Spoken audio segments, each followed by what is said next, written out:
Welcome back to an all-new Whole Creations. I'm your host, Ryan Odman. Today I'm going to be interviewing my friend Luke, who has an amazing story. Hey, do you know of anyone out there that has been struggling academically? Someone who has had to push harder than others? Well, listen to Luke's story because he definitely has a powerful story of overcoming those same exact trials and tribulations when he was growing up. Let's go hear Mr. Luke. Hello, everybody. My name is Ryan Odman, and this is my friend Luke, all the way from Fontana, California. Hey, nice to meet you. Good to Hey, see you. bro, I'm so glad that you're here. You're going to be a great blessing to so many people. I've heard a little bit of your testimony before, and I feel like you're going to be a blessing to all the people that are about to hear or watch you right now. So it's going to be good. It's going to be good. Um, Yeah, man, I'm excited for it. yeah. So, um, so Luke, tell us a little bit about yourself. So, as of right now, I am a structural welder. It's my career. And so I've been doing that. I've been doing welding for about 4 years. I also serve in the church. I've done high school ministry for 4 years. I've that's my love. That's my main love right there, man. It's my boys. Yeah. um, and just love pouring into them and building that relationship with them over the years. And then I also served with the fourth and fifth graders on Sunday. But yeah, man, I mean that's my day-to-day life. It's just working hard and trying to provide for my future family, whoever that may be, and my immediate family, and even just trying to like help raise up the new generation too. No, that's good, man. No, that's good because the thing is, you're going to live out what your family has prayed for you, my friend, and so you are not just sharing your testimony, but you're living out your testimony by being there for the high school ministry, the fourth and fifth graders, you doing welding, like what looked impossible years beforehand, you're getting to live out right now, which is so amazing, bro. It's so amazing. And whenever I see you, bro, you always have like just that calming presence. I don't know if anyone has ever told you that before, but Yeah. you just learning to be you in Christ is um, witnessing to so many people. So even though I haven't really talked with you and I'm more acquainted with your brother, but I can just tell, bro, like you keep that calming presence wherever you go, which I believe like your boys, the high schoolers, the fourth and fifth graders, they adore that about you, that you give off a calming sanctuary, so to speak. So, Yeah. so Thanks, man. Thanks for sharing that. yeah, of course, man. No, honestly, like I've seen you around for the past couple of years, and you have displayed that. So Yeah. to me, and I have even yeah. So just know, like, there's people that may not even know you directly, but Yeah. yet you get to live out that calming presence. It ministers to them. So just know that. So I hope that shows you a different angle of your life, bro. What I'm sharing with you. But so tell us a little bit about your testimony, my friend. You ready for this ride, man? I'm ready. I only heard like bits and pieces, so I'm excited. Yeah. All right. I mean, yeah. So, I mean, I pretty much we grew up in a. I was blessed with amazing parents, man. Um, we had a dad who worked hard all of our lives, man. It's just, and he was never like he never fully kind of submitted his life to God. But he showed us what it meant to be a good father, to be a good provider, to be a hard worker. And he was there, man. He was so present in our lives. And on the other side, we had our mom. She was a stay-at-home mom, but that's honestly, dude, like, I feel like that's the way she was able to pour into us so heavily, growing up too. And I mean, we get to see the fruits of her labor through our actions too. Um, But that woman is a prayer warrior, Jesus freak, like call it every title you want, man. Um, but man, dude, like the faith that we have now is only because of her. Um, and because from such a young age, and once I dive deep into my testimony right now, it's just like that's you're really going to be able to see that too. And so um and yeah, so how my life kind of started in the beginning, man. I actually I was like this amazing student in class. Like I was always smarter than like all the other kids. My test like they had my IQ testing. I was like way above average. I was this really smart kid. Um, and no one else could understand why. And I was like, I didn't know I was the smart kid, and my mom was telling me all this. And then it goes into my brother's batting practice, and so we go watch him. You know, I'm still like a little kid. I'm like probably around second grade, second or first grade. And you know, when you're at that age, man, you're just like you see your brother hitting some baseball, and you're like, bro, I want to try. And so me like I started walking up to him, and he swings his bat for his ball, not even aiming, and goes straight ping to my forehead, man. Just destroys me, and just it basically just made a huge like golf ball coming out of my whole forehead. And I just remember that day, and I remember just screaming, bro, screaming. And then my parents drove us to the hospital, and I remember they ran some scans on me, but I didn't know what exactly happened. I didn't know until like later on in the future when my mom told me. Um, but they had run some brain scans on me because of how hard of the impact was, and how bad it looked, and I ended up damaging most of my frontal lobe and of my brain, and the damages were pretty bad. They they diagnosed me as mentally handicapped after that. They were ready to put me on a huge list of medications. I had like a million learning disabilities after that day. So I went from this smart kid that like school was easy, and like to being like I felt like the dumbest kid in class. And they wanted me to be put into like below basic classes. So they have like yeah, so just instead of regular classes, they wanted me to be put into special ed classes. And but my mom, man, she had that faith, man, but she knew that God could heal me. And so she was like, "No, I'm not putting my son on any medications."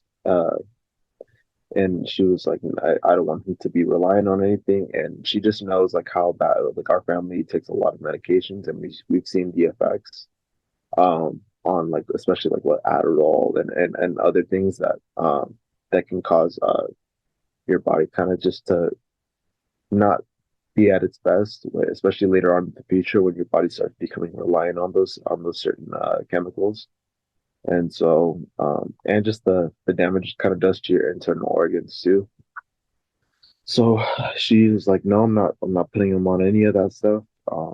She's like, we're fully reliant on God, and God's going to heal my son." And she really truly 1,000% believed it.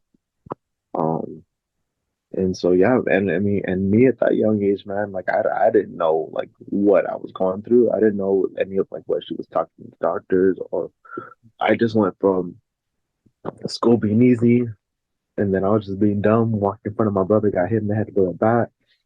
Um, and I went to school like because it was I think it was on like a Friday or something, and so I went to school again like Monday when my head healed a little bit.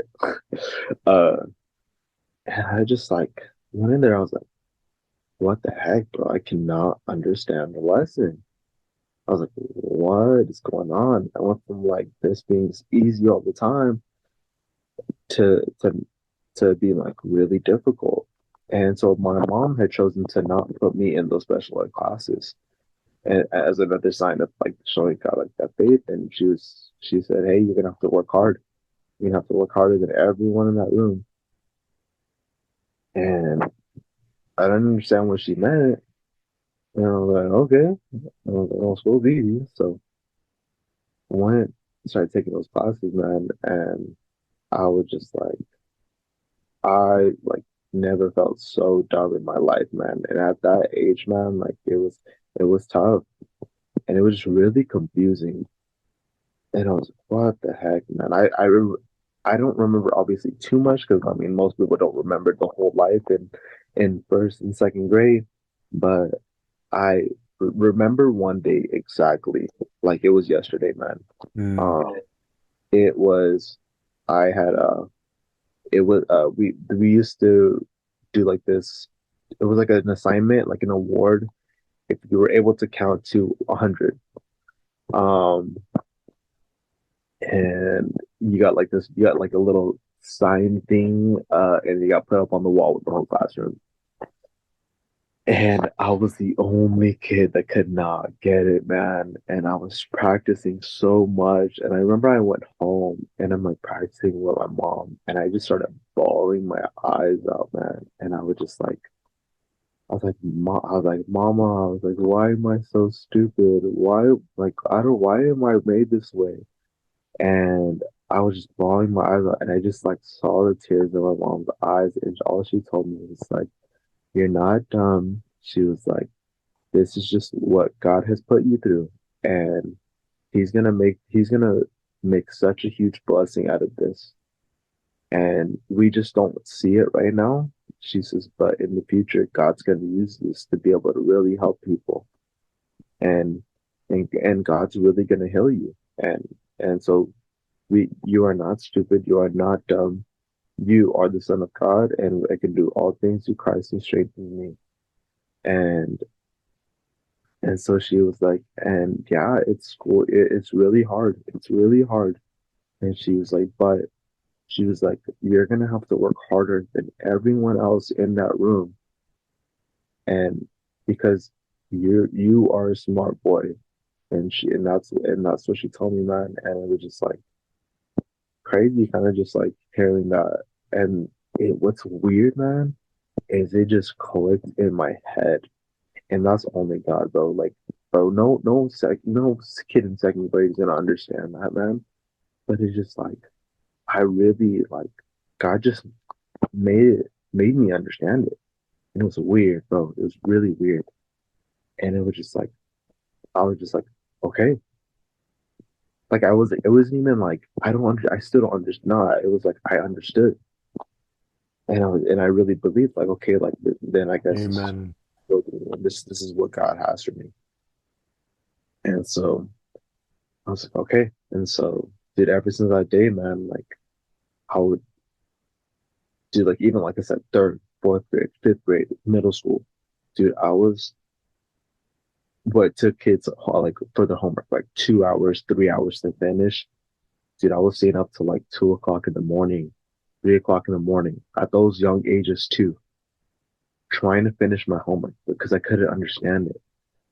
And I was trying so hard, man. And back then we didn't have YouTube lessons and it's like it was kind of hard. YouTube was kind of barely out a little bit. Back then we had the old school Windows and Apple computers where they had that big old sunrise sunset in the Yeah, background, blue yeah. screen. Um, but it was different, man. It was like a different time, and so I was just it was all that stuff was starting to come out, but there wasn't like a lot of access to it, and we we didn't grow up very wealthy, so tutoring really wasn't an option. Like we couldn't really afford tutoring. Mm, Um, it was just whatever they can help me with, yeah, and that's something like we also struggled with too, was just finances. But my parents always made a way for us to get by and not feel poor. right. Um, and that is definitely according to my dad, man. My dad would work so much overtime, man, and just he'd be called in and out of the night, man, just always working. But somehow, man, he would always make it to like our events, like whether it was like a freaking karate tournament or like we used to be in Boy Scouts too growing up. Wow. And so, our scout leader basically, I think he got like a job or he got called away or something like that. And my dad just stepped up and he became our scout leader. And he's just like, dude, like most dads don't do that, man. And he was just so present in our lives. And so, if he wasn't working, he was there for us. Like, Yeah. he wasn't just like this dad that would just like works and then just lays on the couch and watches TV all day. No, man, he was just there, super there for us. And so I was just blessed to see that. And it's like kind of just seeing that hardworking mentality too. I feel like it's another reason why that helped me get to understand my to be able to work hard in my setbacks. Yeah. So but yeah, man, and so my mom would pray over my head every night, man, and just ask God for healing, ask God for healing and we weren't seeing really any progress, man, and it was hard. It was hard, and I was like I said, man, like every night, man, going to bed around like 2 o'clock, 3 o'clock in the morning, waking up at like 6 a.m. for school every single morning, but getting 2 hours of sleep, Mm. 3 hours of sleep. I mean, some days I definitely did get my full 8 hours, but there was Mm. a lot of nights, man, a lot of nights where I did not go to bed early. And it wasn't because of like, oh, maybe he was just like what's it called? Like maybe he was procrastinating on his homework. Like, no, dude. I was working. I did not leave that counter. I did not leave that table. Yeah. My my mom made sure of it, bro. Like I have a tough mom, man. And she didn't play no games when it came Yeah. to vacation. She was on it, man. If we had a missing assignment, bro, like man, Mm. bro, the jewel monster, bro. I swear her eyes would turn black sometimes, bro. I'm just playing, I'm just playing. But yeah, man. I mean, but it's that, but that's what it was, man. That to keep me on there, and it Yeah. was she gave me that like tough love because, dude, like at that age, like if you just get babied, man, you're just gonna stay weak, bro, and that's just gonna allow you to crumble. But she was like, no, like she was tough on me, man, tough on me. Yeah. And I was a sensitive kid, bro. I was a freaking crybaby. And she didn't let up, bro. She was not like she showed me a lot of love, but she was very tough on me too in the areas that I was being weakened, and she was she was like, no, no, you're not gonna be weak. Come on, let's keep going, push harder.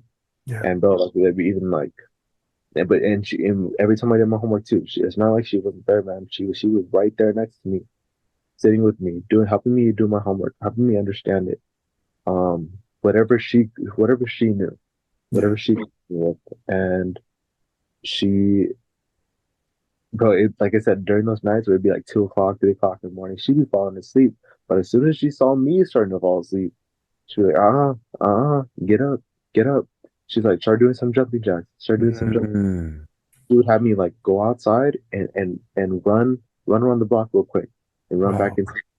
And she's like, all right, you good now? I was like, yeah. And I'd be like, but I'd be like, but right before I'm like, I'm tired. Mm. I'll wake up early and do it. She's like, Mm. nah, we're finishing it tonight. Come on, keep going. And it's, dude, I was just like always in that fire, bro. And it's just, I didn't realize it back then. And I know, like I said, it clicked back then, but it's still at the age, bro. Like, nah, like most kids just want to go out and play and just finish the homework in 2 hours. Wow. It's like relax for the whole day or play video games. And it was hard too, because like I mean, even when it came down to like certain sports, I was able to play certain sports, but um, kind of like a little bit after that, it was kind of hard to put me in sports because I didn't have time because I was just doing homework too much. And so I saw my cousin and my brother like um being involved in sports, and I wasn't able to, man. And that was tough to see, man, when I was a kid. And I was just like, I I I didn't understand it, bro, at that age, and I was just like, oh, they're just being unfair, and like, oh, like their favoritism, blah, blah, blah. But it's like, no, dude, like I just couldn't. Like I didn't have the time to, Yeah. and because they were trying so hard to invest into me, they didn't want me to be distracted. And I appreciate that now, man. Like, and I really do. And I definitely see their parenting tip, like, I don't know what they did for me as parents. Um, and dude, yeah, I'm so blessed to have them in my life. And um, so yeah, so I struggled all throughout, like I said, from like first grade all the way to high school, man. Mm, And um, but I would notice like things were starting to get easier a little bit once I started high school. Um, really? yeah, and I didn't understand why. I was kind of able to start getting my homework done on time. But I mean, it wasn't a lot easier. It was just a little bit easier. And I remember I was getting my homework done a little bit more often, and then so I was able to join sports. So my mom let me join sports because I was getting my stuff done on time, Yeah. and so it was cool to do that. So yeah, um, did football for 2 years, did track for 2 years. I was a thrower. Um, Wow. so that was definitely like one of my favorite things to do too. But so yeah, I did all that. And yeah, man, I was still, like I said, like there were definitely those nights, man, where it was like when we got like those heavy homework amounts, and where I'd be up till 2 o'clock in the morning, 3 o'clock in the morning doing homework. Um, and yeah, man, and but one thing is once I had bad grades, man, like my mom hammered me, bro, and she had school loop on lockdown, bro.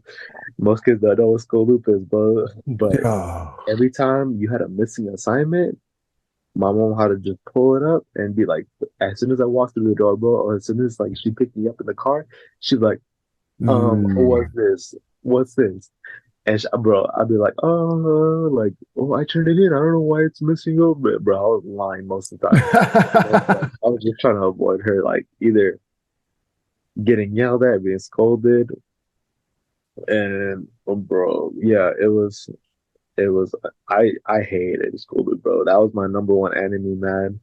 Um, but she made sure she was like, "No, you're not gonna miss any of your assignments." Because I mean, I wasn't the best test taker, so I would struggle a little bit on tests. So it's like those homeworks added up, man. Like if you turned in all of them, if you didn't turn some of them in, you would see your grade drop, and it's like that was like kind of like my safety net. You know what I mean? Like if like I Yeah. knocked out all my homework, do all the extra credit, so it's like my test taking wasn't the best, so it's like that'll kind of keep me floating Yeah. at like a C average. I was never an A and B student, bro, but it was just like, but it was kind of just yeah, to kind of just get me into that vibe of just being able to pass. Yeah. But yeah, man, but once my grades started going down, first thing she would ask me, she's like, "Oh, well, are you doing everything you can to pass the class? Are you doing Mm. And I'm like, yeah, yeah, I am. She's like, are you going to tutoring before school? And I was, and I was going to school tutoring every morning before school. And then once my teacher started doing after school teaching, like after school tutoring, I'd go to that too. Um, and I was like, yeah, I'm going to school. I'm going to tutoring before and after school, like every day. And and I was, um, and she was like, okay, well, do they have tutoring during lunch? And I was like, in my head, I was like, dang it, bro, because they Yeah. did. They had tutoring in the library, but during lunch. And I was like, yeah. And she's like, okay, so stop hanging out with your friends. Go to the lunchroom. Go to the library. She's like, eat your lunch, go to the library, and start studying. Wow. I was like, all right. And they had like these little like kids would like volunteer Yeah. um to like be tutors, and so that's what. So yeah, I was going to that, man. So it was just the only life I had though was like in sports, but and then or either I had a couple of friends that lived really close to the school, so I'd hit them up after, and I'd go over to their house and hang out for a little bit. And so Yeah. that was my little chance to be able to do things. But I was able to do a lot of things as a kid, man. I wasn't just like school, school, school, school. But um, like I said, I feel like I lived a pretty great life, man. And so yeah, so like I said, man, going like every extra credit thing that you could think of, bro, I was doing it. Some of our teachers even get like extra credit for like the tutor going to tutoring. And bro, like it'd be like this little blue like little cards. Mm, Bro, every time we had turned an assignment, bro, I had stacks of them, and everyone was like, "Dang, bro!" Like they would just see it. mm, And my teachers were would really see the hard work that I would be putting in, man. And I remember even in the eighth grade, like I ended up like they had this presidential award, and so they would get like an actual like letter from the president, and only like a handful of kids out of the entire school would get it. yeah. And I actually got it, bro, like in eighth grade because my teacher would see me every single morning, bro, and after school all the time, and just trying harder than all the kids. And my mom, like, they had meetings with my moms, um, and so she knew what I was going through and how hard I was working, and I was still staying afloat with all the other kids. Mm, Um, and so she even came and told me she was like, if your grade ever falls below a C, just let me know and I'll bump it back up. mm, And she was like, because it's like she sees these kids that just don't care, man, and that's why they have the D's and F's. But it's like, nah, dude, I'm trying my hardest, and so and yeah, but thankfully I didn't have to ever tell her that because my grades, like my mom made sure they stayed at least a C yeah. minimum. Yeah. And so once it was like a D and a F, that's when the crazy mom came out, man. Mm, But so yeah, so yeah, so I was in high school. And every year I had it was like an IEP, that's what it was called. yeah. So they would give me like a little extra like time on my test. But every year they would have these like these school specialists, and they would come in and examine me and examine my brain function. Um, ever since like I mean, ever since elementary to middle school to high school. Um, it was like once a year, and they would pull me out of class and run tests on me. Mm, And it was leading up to my junior year. Um, yeah, man, it was just I was just taking the test like normal, didn't expect anything of it. And yeah, I finished the test, and I was like, okay, and I went back to class, and we had the meeting. Like let's say like 2 days after. But took the meeting. We had the meeting. We sat in a room, and they called my mom, and I was there with they all the meetings were always like with the principal, the admin, and then just me, and then my my I don't like it was like a not a counselor, but it was he was like in charge of my IEP yeah. at the school, and then my mom, and so it was us in a room, um and they were like, hey, so we were just having this meeting. They were kind of just breaking down how I was doing on the test, and they were like, yeah, so we don't. They were like, we don't understand this fully, but and oh, I forgot, I missed out a part. My bad. So that year, um, my junior year, and so it was winter going into the new year. Right. Every New Year, we went to the New Year's at past the New Year's thing at Water of Life. Right. And so every year my mom would write down like, oh, like heal my son's brain, heal my son's brain. Um, and that year, like Pastor Dana prayed over me too, and and she wrote it down. She was like, I like this year my son will be healed, just declaring it. And so and that year, I don't know, we just kind of like, I feel like we prayed just a little bit harder than usual, man, that year. And so, yeah, going back to my testing, and my testing was like shortly after. Um, I took those tests, man, and we sat in that room, and they said, we we can't explain this. We've never seen this ever. It's physically impossible for your brain to regenerate, like, and you, but for some reason, like, your IQ is back to normal. And they said, we've never seen this. We can't explain this, but you still have learning disabilities, but your IQ is back to normal. And oh, like that's cool. Like, I mean, I wasn't. It wasn't for me. It wasn't this big old emotional thing. Like, I was like, oh, that's sick. Like, that's pretty cool. Yeah. And then I just see like my mom like just whole fighting back those tears, bro, fighting back those tears.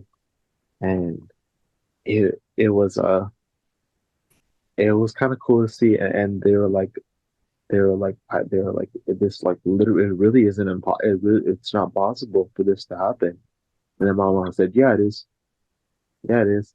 And then she was like just like smiling with like tears in her eyes. She's like, yeah, it's possible because we know.